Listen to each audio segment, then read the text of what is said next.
Okay, I have a little preamble here when I start this first clip, but if you will go listen to this guide, he explains it very easily and logically. There's no brainwashing from some cult dude here that the words in the Bible do not mean what they say. Like angels doesn't mean angels, that includes the rest of these words.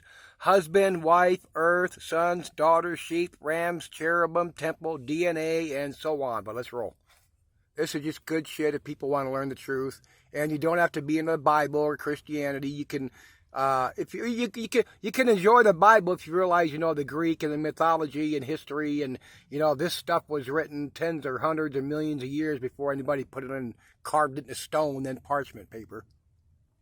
Okay, YouTubers and the bit shooters that come here, I'm going to say this again, because the Bible itself says so, is that it is all allegory and parable, and if need be, I'll tell you where it says that. And also in the Old Testament, it says it's dark sayings and sayings of old. Okay, moving on. If you know the truth, the Bible is mythology, astrology, psychology, and it actually describes the physical makeup of the brain.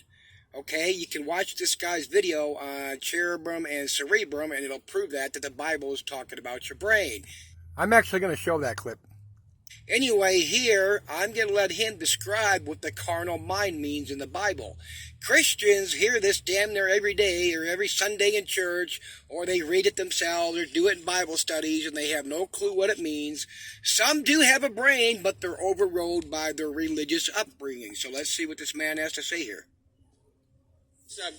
I want you to, if you can, tell me what page the book of Romans 8 is in that little Bibles. I didn't put this out, but show me Romans 8 in those little Bibles. What page it's on? Okay, Romans 8. All right. And just tell me what page that's on. 148 in those little Bibles. I want everybody to see something. See what you have here? This is your carnal mind. Okay? In the way of religion and tradition, you can call that hell. That's where hell is. Go upstairs here, this is your divine mind. Mystically, you call that heaven. Okay? This is where you get all, when you start losing your temper, when you start swinging at... Listen to the Bible verse explained logically. You start kicking around, you start doing all the things that get you in trouble. It comes out of here. That's the carnal mind. This is where all sex... Now, for years, and as long as you've known, homosexuals were condemned to hell because they were in sin. They were living in sin because of their sexual whatever, okay? Now, the thing is that all sexual whatever comes out of the carnal mind. It all does. Whatever, when you have those little impulses... I know nobody looks at anybody because they stare straight ahead because none of you have those impulses. By the way, if you learn the truth, carnal does not mean evil. It's just representative of our lower minds. But let's continue. But when you have those little impulses, it comes out of the carnal mind. That's where it comes from. All right? And when a homosexual feels the way he does, it's because it comes out of the carnal mind. When a heterosexual feels the way he or she does, it comes out of the carnal mind. Now, look at this here. Look at Romans 8. Chapter 7, okay? Romans chapter 8, rather, and verse 7. The carnal mind is enmity against God. It is not subject to the law of God, neither can it be. Then how can you accuse somebody of being a sinner if his mind is not capable of obeying the law of God and his mind is not subject to the law of God? How can you accuse him of sin? You can't. You can't. And the Bible is simply telling you that there are people that are born. I wrote a letter today to the guy on CNN, Mike Kinsley, who did the interview on Crossfire with Jerry Falwell and this other psychologist. Do you, especially if you're a Christian that made it this 4 minutes or whatever, understand how deep and serious that is, that our carnal minds, our earthly mind, is not subject to the law of God? Do you get it? Hello? What the fuck? Let's go. Because Jerry Falwell was sitting there saying, it doesn't make any difference. A person is not born that way. They have a choice. And I said to him, then why did Jesus Christ say in Matthew 19:12, talking about eunuchs, and do you know what a eunuch is? talking about eunuchs, Jesus Christ says some are born that way from their mother's womb. Well, if a person can be born a eunuch, can he be born as homosexual? And of course, that magnificent statement made in Genesis 5. You want to say, how can you be? Can you have too many chromosomes or too many this or too many that makes a person more feminine than masculine, or vice versa, more masculine than feminine? Take a look at Genesis 5. Page 5, okay. Genesis 5. This is the book of the generations of Adam in the day that God created man. In the likeness of God made he him. Male and female created he them, and blessed them, and called their name. There you go. Male and female he created them, and called their name Adam. The human race, male and female. And sometimes somebody's a little more of this, and a little more of that. There are women who shave. It's true. I mean, did you ever hear the bearded lady? I mean, there are things like that happen. It's not uncommon, see? But all the thing is that you don't judge people because of this. You might say, well, I don't like that. Well, then nobody says you have to like that, but you can't come around condemning some. Do you condemn somebody because they're left-handed? Oh, those people are left-handed. They're living in sin. They can overcome that if they try. What are they going to do with me? I wear glasses. And, well, of course, I do look pretty good, but, I mean, some of you... And I will show the clip where he explains very logically and truthfully what sin really is. What are you going to say? Well, I'm not going to hang around with him. He's wearing glasses. That's sinful. It's the same thing. You can't call some... Do you know what this is? If a person has a brain, and that brain propels that person into homosexuality, do you know what? God created him that way. So you got to blame the guy that made the pot. You can't blame the pot. See what I'm saying here? There's no blame to be put on anybody. It's simply coming out of the dark ages of ignorance and understanding what's going on and respecting what's going on and living and adapting and taking the guilt off people and realizing that this is a situation that has to do with metabolism and brain structures and all the rest of it, and it's something that you can't point a finger at somebody. You have to accommodate yourself. Now, this is one thing that I really do like. 34:6. Okay, in Krishna. As the ignorant act because of their fondness for action, so should the wise act without such attachment. Do you know what that means? You know why a lot of us do things? Because we want people to see us doing them. You know? I want to do this. But we want to make sure that we do it. I've done this. It's hard to believe, but it is. I have done things when I made sure people were watching. In fact, when I first got into this religious stuff, I used to come in these churches. These people had Bibles. You know what I did? Went out and bought a bigger one. Come in here. Look at this. This guy must really know what the heck he's talking about. Yeah. Not only that, I got red stuff on it and green. I know what the heck I'm talking about. You want people to see what you're doing. Did you ever go to the shower? Did you ever go to the Christmas and they're opening presents, or the lady's opening presents at the shower? What do you say? Did they get to mine yet? Did they get to mine yet? I wonder what she's going to say when she gets to mine. Why doesn't she open up all the... I don't care. When's she going to get... Well, I'm going to pause here and move on to the next one. Next. Okay, this is one of many teachings. He's done this before. He's older here now. But listen how the Bible describes the construction of your brain. And it does this in lots of locations. Like almonds, if you know better, Jesus was the Amen, the Amen Ra. Did you know you have a part in your brain called Amon's horn? And so, I mean, Pegasus is in your brain. These are all actually doctor's terms. But let's move on. Listen to this. This is awesome. You're in Exodus 25:9. Go to, I don't have the page, but go to the next page, Exodus 26. So it'd be about at page 69, whatever. Exodus 26:33. Here's the construction. Exodus chapter 26. Look at verse 33. You shall hang up the veil. So we have a veil. Or a curtain. You want to call it a veil or a curtain. That's fine, whatever. May bring it within the veil of the ark. And the veil shall divide unto you between the holy place which is the outer, and the most holy, which is the inner. Got it? Can you see it? You have the holy place, which is the outer court. You have the most holy place, which is the inner court, and you divide the two by a veil. Now listen to this very, very carefully, because this is the kicker here. If you open Stedman's Medical Dictionary, let me say it again. If you open Stedman's Medical Dictionary, the outer part of your brain is called dura mater, hard mother. The innermost sensitive part of your brain is called pia mater, tender mother.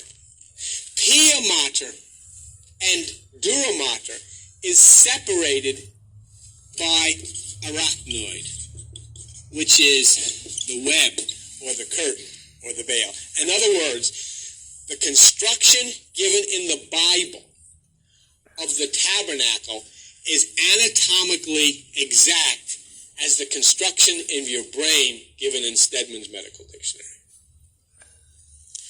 Okay, now I'm going to back up a few minutes to where he shows this other stuff up here that he's got written, the pattern of the cherubim and the cerebrum.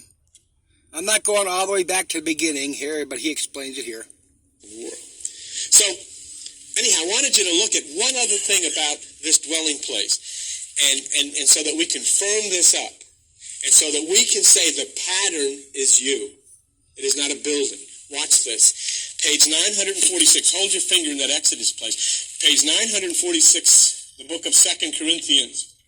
And in the book of 2 Corinthians, look at chapter 6. And in chapter 6, go to verse 16. What agreement has the temple of God with idols? For you are the temple of the living God. And as God said, I will dwell in them, and I will walk in them, and I will be their God, and I shall be their people. But I want you to underline that line, I will dwell in them. So the dwelling place is in you, and that's significant. So what have we done? We found out that the Bible said, Moses, you're going to build a place for me to dwell. It's going to be made after a pattern, something else that exists. We found out that the dwelling place of God, according to the Bible, is not made with hands, and it's inside of you. So now we go back to see the pattern of this thing. This is the important part. This is very important if you're going to understand what I'm talking about now. Most significant. And once again, if you want to see the documentation of this medically through the encyclopedias, you just say, Joan, get me the documentation of. This is what's important about it. Because now we're going to see how... Okay, he's going to go on to showing the pia mater, dura mater, and all that. But as he didn't bring it up here, but as he mentioned lots of times over the years, Jesus told the Pharisees in the New Testament that they keep the keys to the kingdom away from people by not letting them enter within. Okay, I'm just going to roll this on from here. This is constructed. Forget the... Okay, I just did that clip before. Let's pause here. Okay, moving on just a little bit. About in the cerebrum, the brain, are the electrical arcs that go and activate receptors in your brain. And these are called neurons. It's electrical nerves that transmit signals throughout your brain.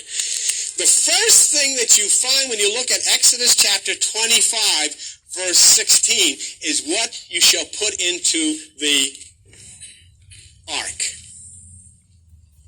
All right? So, you have got to see his video on Noah's Ark. You think to yourself, is the ark, because we found out that all of this has to do with the brain, is the ark the ark, and therefore is the covenant that is made between you and the universe an arc of electricity that comes from the electromagnetic fields that Dr. Toller was talking about that impacts on your brain at an angle and the arc angle and all that kind of business. So you think about that. If you look at verse 17 of chapter 25, you'll see that you shall make a mercy seat 2 cubits and a half. How much is a cubit? 18 inches. 2 cubits is 36 inches. Right? Oh, hold on for the fire truck.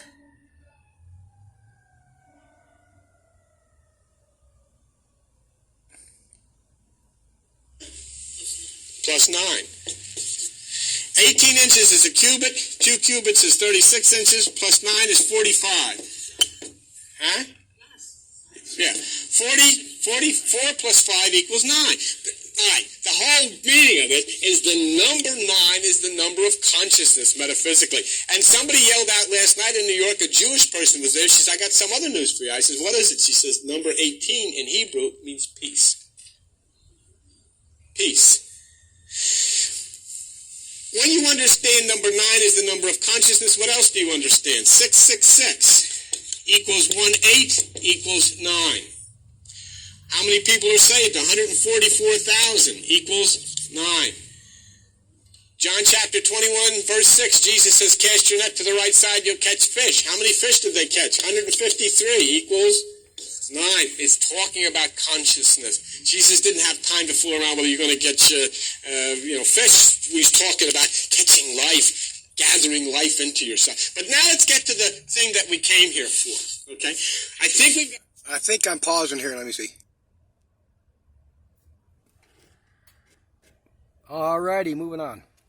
Oh, I accidentally stopped it, but next clip. This gets juicier and juicier. The sun does that. It's a very interesting thing. Of course, all of this stuff is interesting. But there's something very interesting.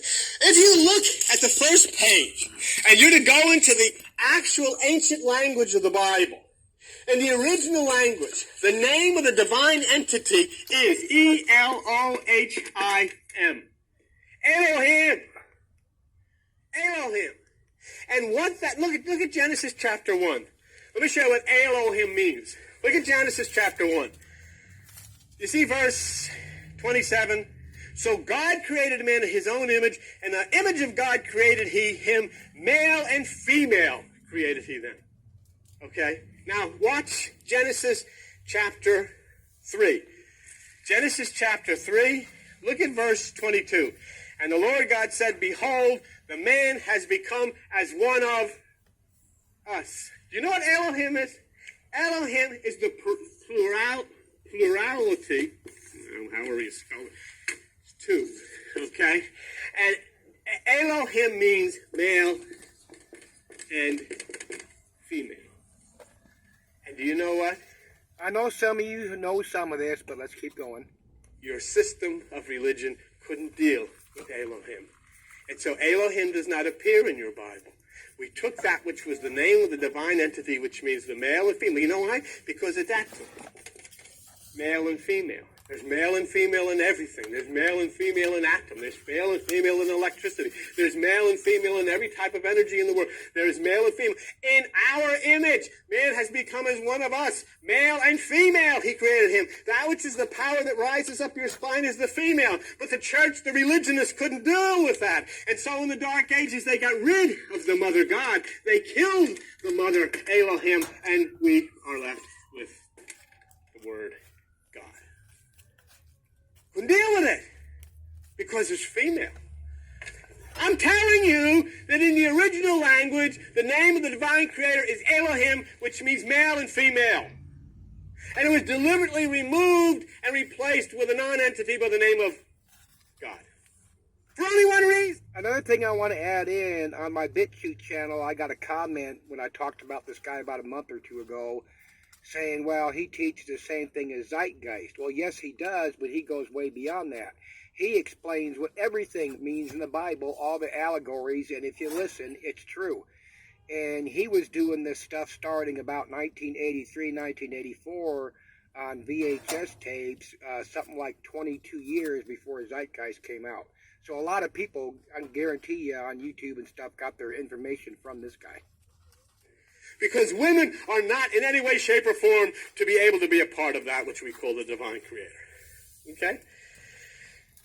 Male and female created him and called their name Adam, which is alien. So we prove by this introduction the creation of energy, male and female, which is atom, Elohim, that which is the kundalini, which rises up, the spiritual feminine energy that rises up and touches it. And we further prove our scientific thesis about this, that the energy is multiplied. Now here's an interesting thing. If you take an atom, all right, and you remove from that atom an electron, you then begin to multiply the energy. It's called splitting the atom. We split an atom, you multiply the energy. That's the way this happens in these things. The biblical allegory describes this fact. Now remember, we said this is not literal. So how does the biblical allegory describe this fact? Look at page 2 of your Bible. If you're in Genesis chapter 2, verse 21, and here's Eastern allegory. Here's the way splitting of the atom is defined in an ancient document. And the Lord God caused a deep sleep to fall upon Adam, and he slept, and he took one of his ribs and closed up the flesh, and the Lord had taken from the man the rib, made he a woman, and brought her unto the man. The Lord took a rib out of Adam, and he made the population. In other words, what's being told to you in a symbolic way of Eastern allegory is that all life came from the splitting of the atom. All right? Now this makes sense, doesn't it? Because you know it. You know it. But you have sat through churches and all types of churches with people telling you about the talking snake and the people with no clothes on, and they ate an apple, and he pulled a rib out of this guy, and he made a lady, and you never questioned it. Even though in your heart you knew it wasn't true. And so now you get to the point that you can't even discuss this with anybody in conservative fundamental religion because it makes sense. And do you know one thing you are not allowed to use in religion or in the fundamentalist approach to religion? That thing that I'm asking you to use now, common sense. It doesn't. And of course, in the Bible, there's a talking bush and a talking donkey. If you don't know that, Google it. There's a donkey that talked in the Bible. Of course, they tell you that part's allegory. Doesn't work in religion. Okay, pause here and move on to the next clip. Okay, moving on. I believe this is a clip where he explains what sin is. And this is fact. Don't, whatever. Let me show you something in Genesis chapter 3. Look at verse 11, okay? Here's what God talking to our heroes. Who told you you were naked? Who told you you were naked? Now how important that is? What's being said there is, I didn't say there was anything wrong with you. Who said you're guilty? Who said you're not doing what's right? Who told you? Who made up something that I never told you? I never said there was anything bad or anything sinful or anything that you should be guilty. Who told you that there was something wrong with the way you are? The serpent. The lower part, the mind part. And who told you all of your life that you're guilty? The serpent. The religions of the world, the institutions of the world, the churches of the world. And they have kept you all of your life running around hiding, looking for fig leaves to cover every bit of you that you felt was exposed. And that God yells out to say, who the hell told you? Who are you listening to? What that is saying, that now you think what is evil is something that never was evil. I never, ever. But the institutions of the world have said, this is wrong, and you buy it. So you run into the woods to hide yourself, and you run into yourself, and you become filled with guilt because the systems of the world and the religions of the world are that which is the lower serpent saying, you're guilty, you're naked. Yes? The original sin, right? And then, right. Well, the original, basically, if you talk about the original sin, remember, what happened to, if you talk about the original sin, and this is, I'm glad you brought that point up. Let me show you something here. Some of you have never seen this. This word that has scared you, you know what that is? That's the name of the moon god, of the Chaldees. And the moon in ancient Eastern mysticism means the emotions. And what sin is when you're living in your emotional nature, you're living in sin. It has nothing to do with whether you drink or you smoke or whether you gamble or whatever. It has to do with your dwelling in your emotions. That's all it is. That's why Abraham lived in Ur of the Chaldees. Okay? He lived under sin. Sin was the god of Ur of the Chaldees. And so the story says to Abraham, I want you to move. In other words, what's being said, there was no Abraham. There was none of these people didn't exist. What I'm telling you, these people never existed. This is created to teach you about yourself. You exist, and that which is within you exists. And so here the story says, I want you to move out of here. I don't want you to dwell in your emotions anymore. Because when you're dwelling in your emotions is when you're dwelling in sin. And that's what this is. There's one interesting point, too.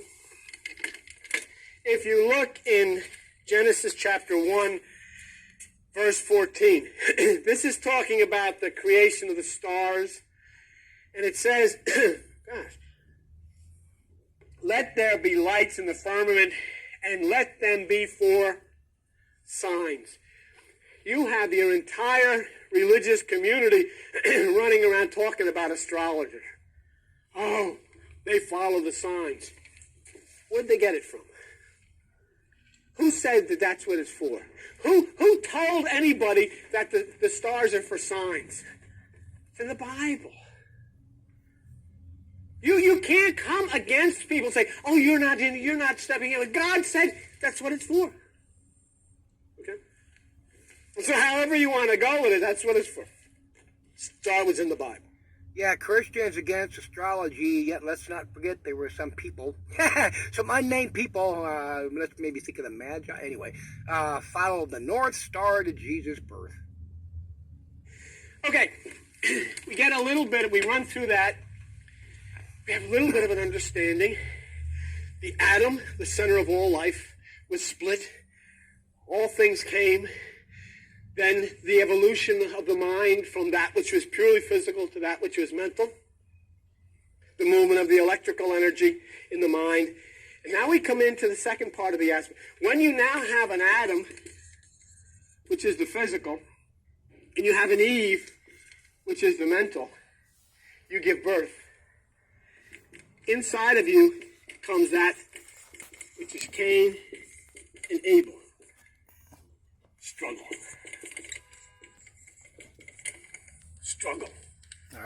Conflict.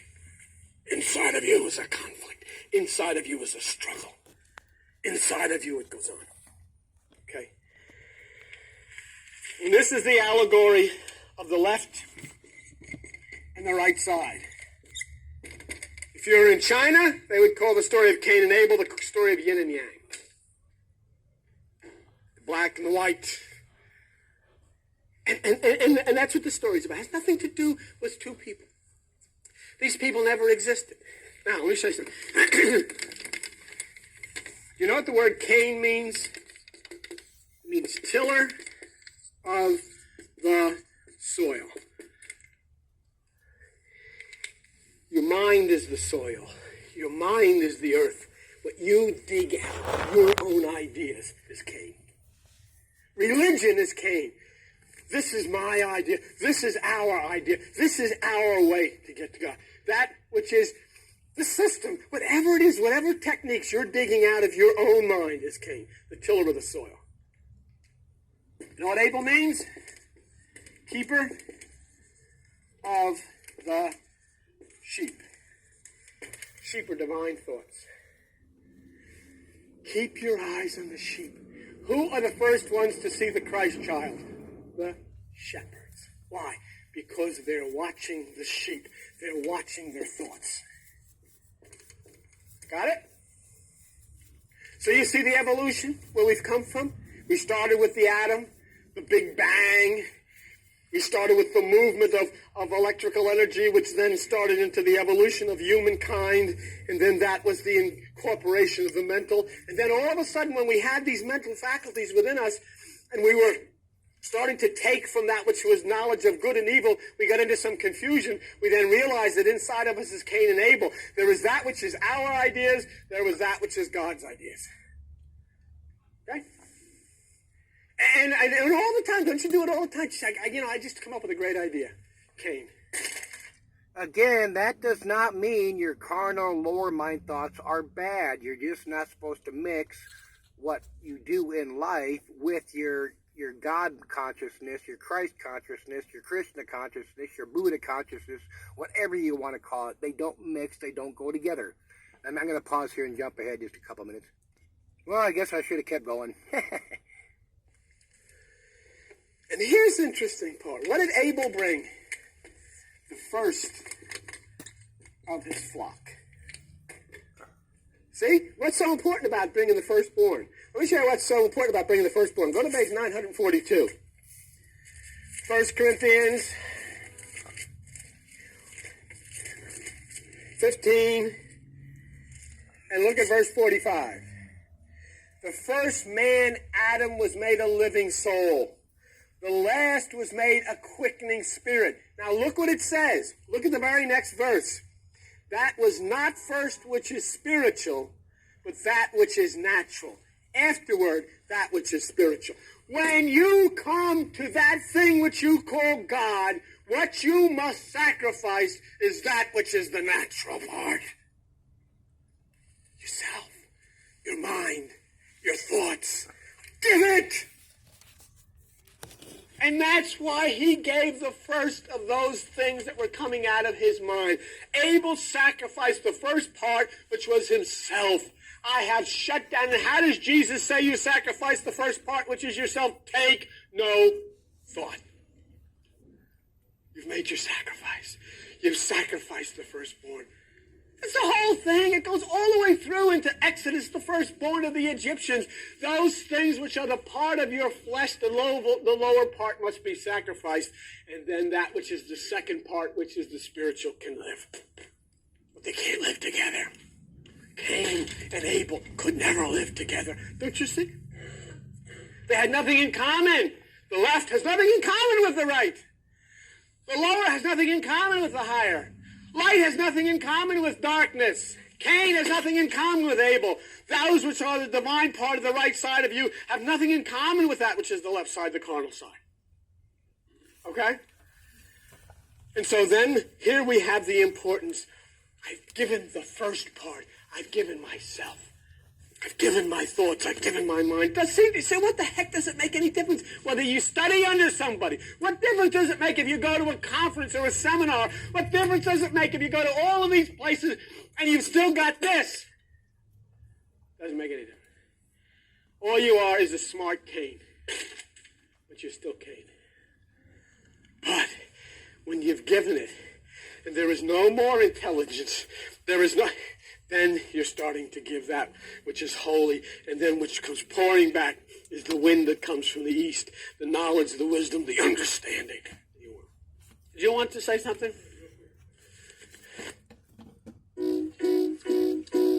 Oh, sorry about that. Did you want to say something?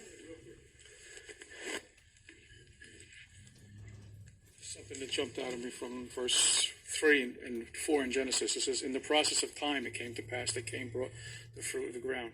Time. We've talked about time, and in the spirit there was no time and place, but in Cain and the physical there was time, evidence of time. Exactly. That's good. Very good. So you saw, that's it. And you're going to see a lot of things. I'm not going to go line by line. You're going to see a lot of things. I'm just trying to give you an idea what you're reading. See, so you're not reading the Bible. Rip the cover off. Don't really do it, but rip the cover off. You're not reading a Bible. You're reading a course in listen to me, you're reading a course in cosmic psychology. All allegorically written, and all of the characters in the play portray parts of your mind, your brain, your system, your body. Okay? The firstborn. So, Abel sacrifices the natural part. And it says in Genesis 4, for the Lord had respect unto Abel, but not unto Cain. Now, let me show you something. Here you've come. You've come into the meditation. You sat down one night and you sacrificed your firstborn. You sacrificed yourself. You've sacrificed your thoughts. You've sacrificed your ideas. You say, boy, you come up to me and you say, that was a great meditation. I really got a lot. I just feel so tremendous. And then I never see you again. And I know what happened. Cain met you out in the field and he killed you. That which is the lower part is always there, friends. It will never die. When creation, when heaven, when all is consummated, it will always be there. Because if that's not there, you'll never have a reason to know that you should grow. If that's not there, you'll never have a reason to know that something's not right. It's like the red light. Sometimes you don't like to be stopped by the red light.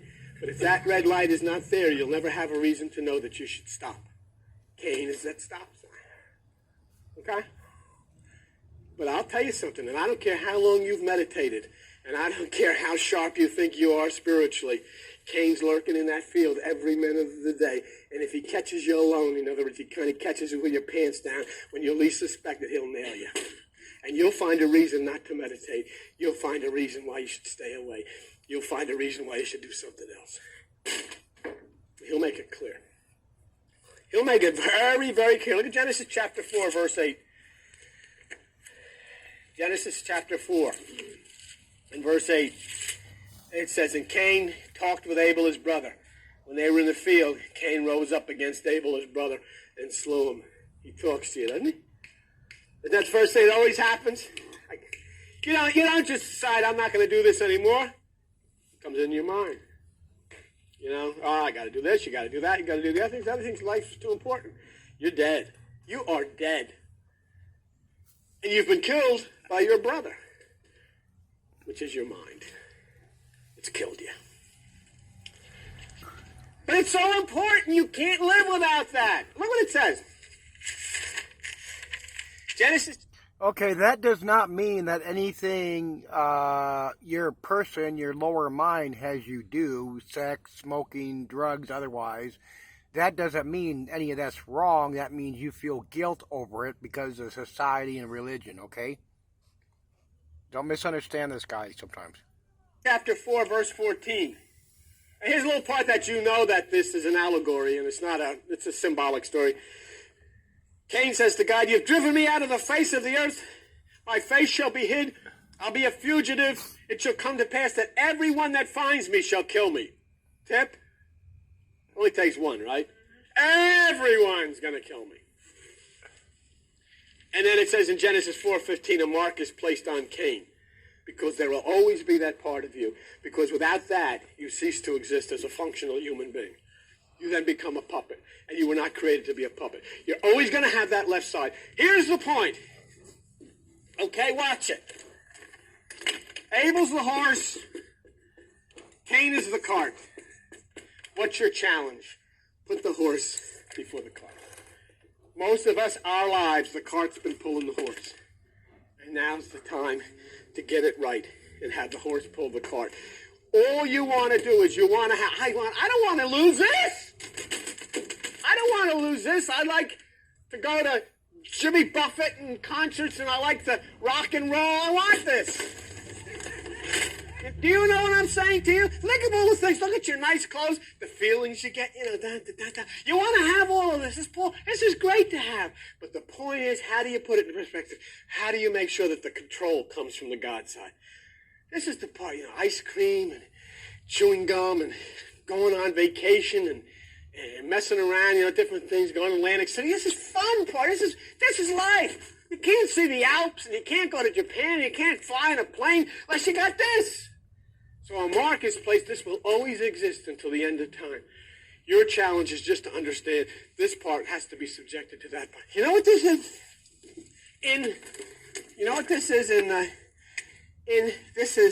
This is the wife,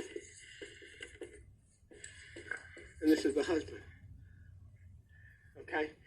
And that's what is meant, that the wife must be subjected to her husband. That which is the lower, the mind, must be subjected to that which is the spirit. Okay? So all these things are play on words of that same thing. Okay, real quickly, let's go to Genesis 6. We're just about ready to, we're late. Gosh. Can you give me another 5 minutes? Okay. In Genesis 6, there's a reference to look at this. You want to see another part that you know that this is not a real story? It came to pass when men began to multiply on the face of the earth, and daughters were born. The sons of God saw the daughters of men that they were fair, and took them wives of which they choose. Can you now what you're thinking of is angels coming down on the earth, and they're seeing these girls. Hey, Mike. Nothing like that in heaven, I'll tell you that. Well, okay? And so they have sexual intercourse, and then giants are born, and all this stuff. It says, and they took them wives. Verse 4, there were giants in the earth when the sons of God came into the daughters of men, the mighty men of renown. The sons of God, okay, are that which is the positive thoughts. The sons of God are that which is the positive thoughts. That's the spiritual side. This is another play on the same theme. The daughters of men are desires of the emotions. Okay? Let me show you exactly what you've got here, and this is very important. When you mix that which is the spiritual aspect of the higher with that which is the desires of the lower, you know what you've got? A thing called religion. It's exactly what it is. And do you ever see them jumping over chairs and go berserk, or the music? The emotions are now firmly entwined with that which is the spirit, and you really think you've got something. But what you've got are giants. In other words, you have constructed that which is nothing but the flesh. Magnified, larger and larger the concentration on that which is the physical. The inner court, and this happens! In other words, quit the guilt of what your lower mind does with your life, whether it's smoking, adultery, homosexuality. You are the way you are. That's your, like we all know that got any common sense. When you're born, you're made who you are by your parents from birth. They give you a name. My name's Robert. I grew up a Christian because I was in a Christian household and blah, blah, blah. Really happens. The only thing, you can never ever have an intercourse between the right side and the left side. Whenever you have an intercourse between the right side and the left side, you have an emotional nature, which now moves into the spiritual nature, and you've got religion. And you got women walking around with handkerchiefs on their head or veils over their faces and all of this stuff, and you got to kneel here and you got to do all of it. That's why Jesus took 5 wounds. That's why Jesus said, take no thought 5 times. That's why when David slew Goliath, which was his own mental giant, that's why he picked up 5 stones. That's representing going into meditation. You sacrifice your sight, touch, taste, smell, and hearing. It's so simple. These things because your emotional nature is firmly tuned into your spiritual nature. So when the sons of God are your divine thoughts or your aspects from the right side get intercoursing with the left side, then you got all of the confusion. Can't have it that way. You can't have it that way because we're getting ready to move into the very next part of the message, okay? Because in Genesis 6:4 it says the children, the lower emotional thoughts, all of this stuff moves into a place of confusion and an emphasis on the physical. And Genesis 6:6 says allegorically, God is sorry he created the whole thing. Which means inside of you this hasn't worked. Why? Because you didn't listen. It said take no thought. But you had to use what you had to do, and it wasn't going to work unless you got rocks or smoke or feathers, or else you read this book or that book, or went and saw this preacher or that preacher. And all of these things that show you got this confusion, and you know what you're doing? You're on an endless quest to find out, and you never realize that that's because you've had this intercourse with your own mind instead of being a pure virgin. And what happens when you're a pure virgin within inside of yourself? The Christ child can be born. But you know what it caused? Let me show you what has happened, and then we're finished. That's your earth. That's your lower mind.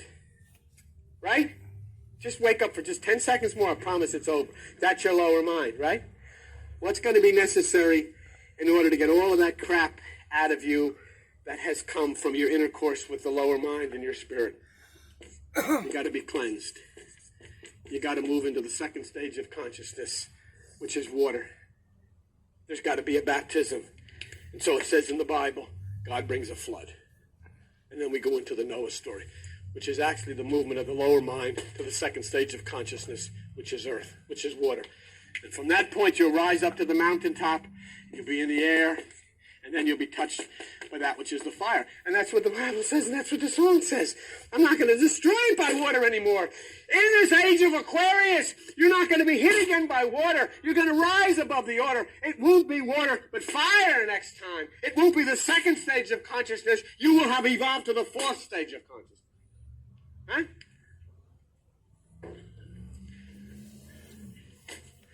Okay, pause here. Okay, that'd be all for today, folks.